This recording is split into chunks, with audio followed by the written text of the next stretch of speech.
Parece que a natureza estava com o modo criativo ativado quando criou essas árvores que não se parecem com nada que você já viu antes. Escondidas em florestas de todo o planeta, hoje veremos as 12 árvores mais raras já descobertas que vão abrir sua mente e te fazer questionar o seu entendimento sobre o que é uma árvore. O eucalipto arco-íris é uma árvore de grande porte, que se destaca pelo colorido espetacular do seu tronco. É o único representante do gênero dos eucaliptos que ocorre naturalmente no hemisfério norte, nas ilhas da Nova Bretanha, Nova Guiné, entre outros locais. No seu habitat natural pode atingir 75 metros de altura, com 240 centímetros de diâmetro de tronco, mas em cultivo geralmente permanece entre 20 a 30 metros de altura. O segredo por trás do colorido especial desta árvore está na forma como ela vai se descascando e revelando as partes coloridas. Inicialmente a casca fina, lisa e marrom se desprende, e uma cor verde clara e vibrante aparece. Esta mancha de cor torna-se então sucessivamente verde escura, azulada, púrpura, laranja e por fim vermelha. Acontece que o processo ocorre a todo momento, formando manchas coloridas em diferentes estágios. A impressão que se tem é de que a árvore foi misteriosamente pintada, tornando-se uma verdadeira obra de arte da natureza. A ilha de Socotra no Iêmen é o lar de algumas das plantas e animais mais incomuns do mundo, mas a coisa mais famosa a crescer por lá é a árvore do sangue de dragão, ou dragoeiro como também é conhecida. Claro que você já percebeu esse formato de guarda-chuva com um tronco reto que cresce para cima, e com galhos que se dividem várias vezes, e com folhagem que só cresce virada para o céu. Esta espécie tornou-se parte integrante do folclore local graças à sua seiva carmesim profunda que se parece muito com um sangue espesso escorrendo. Quando cortada ficam cobertas por esta substância pegajosa e não é de se admirar que as lendas locais falem de como eles foram usados para prender os dragões que existiam na ilha. Sua seiva reluzente vem sendo utilizada por centenas de anos para a produção de cosméticos e é popular na finalização de violinos, no tingimento de lã e na produção de cola, além de ser popular a produção de medicamentos homeopáticos.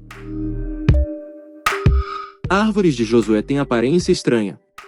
Essa é uma espécie endêmica do sudoeste dos Estados Unidos em locais como Califórnia, Arizona, Utah e Nevada. Essa espécie é adaptada para crescer rapidamente em ambientes desérticos e com tamanhos variados acima da terra. Elas podem ter redes de raízes que se estendem por mais de 10 metros abaixo da superfície em busca de água para conservar os recursos nos ambientes limitados a que têm acesso. As árvores de Josué não têm muitas folhas, e com apenas algumas bolas nas bordas voltadas para cima em direção ao sol. Há muito tempo associadas ao deserto de Mojave e é daí que vem seu nome.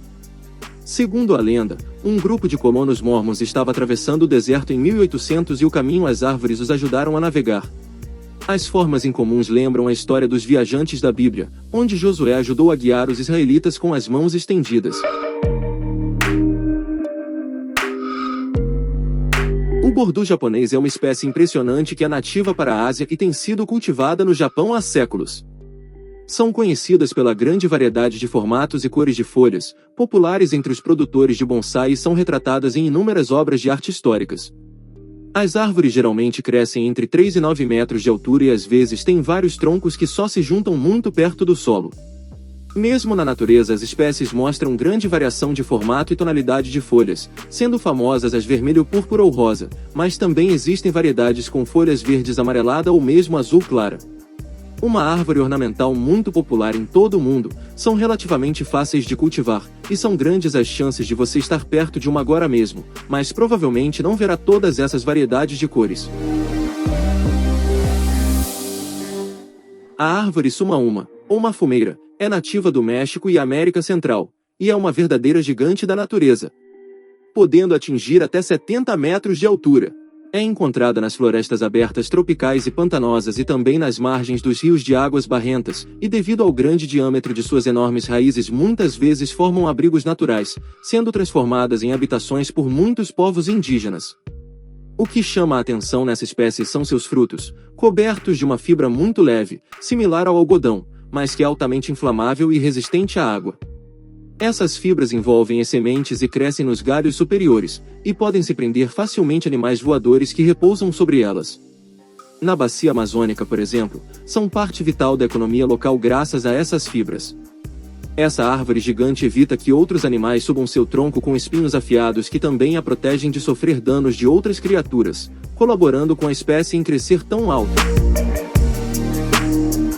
Os pinheiros bristolcone são extremamente resistentes e duradouros, com um espécime que se considera ter mais de 5.000 anos de idade, o que o torna um dos organismos vivos mais antigos conhecido na Terra. Eles não crescem muito bem em regiões onde outras plantas prosperam, mas são perfeitamente adequados para se estabelecer onde outras espécies pereceriam, como em terrenos rochosos e em locais com muito pouca chuva. Os troncos e galhos assumem uma forma estranhamente retorcida e curva, o que acontece porque muitas vezes a maior parte da matéria orgânica está morta e existem apenas pequenos fios que fornecem nutrientes para onde o crescimento está ocorrendo. Chamadas de florestas antigas, que são compostas quase exclusivamente por uma das 3 espécies de pinheiro bristolcone. Mas agora há preocupações crescentes de que o aumento das temperaturas nas regiões pode prejudicar o crescimento dessas árvores majestosas, e os esforços de conservação estão em andamento para protegê-las. Para nossa próxima árvore estranha temos aranhas, muitas aranhas. Em 2010, inundações severas em todo o Paquistão significaram que as vidas de mais de 20 milhões de pessoas foram afetadas, mas também tiveram consequências para a vida selvagem na região e algumas começaram a se comportar de maneira muito estranha. Milhões de aranhas não tiveram escolha a não ser subir em árvores para escapar das águas que demoraram a retroceder. As aranhas começaram a construir suas teias em seu novo ambiente, o que criou uma visão surpreendente das árvores cercada por um emaranhado espesso de teias, uma cena digna de um mundo alienígena. Esse terror para os aracnofóbicos teve um efeito colateral bastante positivo no final. Nas regiões onde esse fenômeno aconteceu, vivenciou-se uma significativa redução nos casos de malária, já que os mosquitos transmissores teriam sido vítimas dessas armadilhas gigantes. A cerejeira tibetana é uma espécie pequena, nativa da China Ocidental, mas se tornou popular em todo o mundo por sua casca muito incomum. Geralmente crescem uma série de hastes diferentes e flores brancas rosadas. Embora seja notavelmente lisa e brilhante, assume uma cor vermelha cobreada profunda e incrível. Elas são marcadas com uma série de marcas horizontais, e mantêm essa aparência ao longo de todo o ano, por isso são frequentemente usados em jardins para garantir que haja sempre um respingo de cor ao longo das estações. Árvores bojum são nativas da península da Baixa Califórnia e de partes do deserto de Sonora, no México.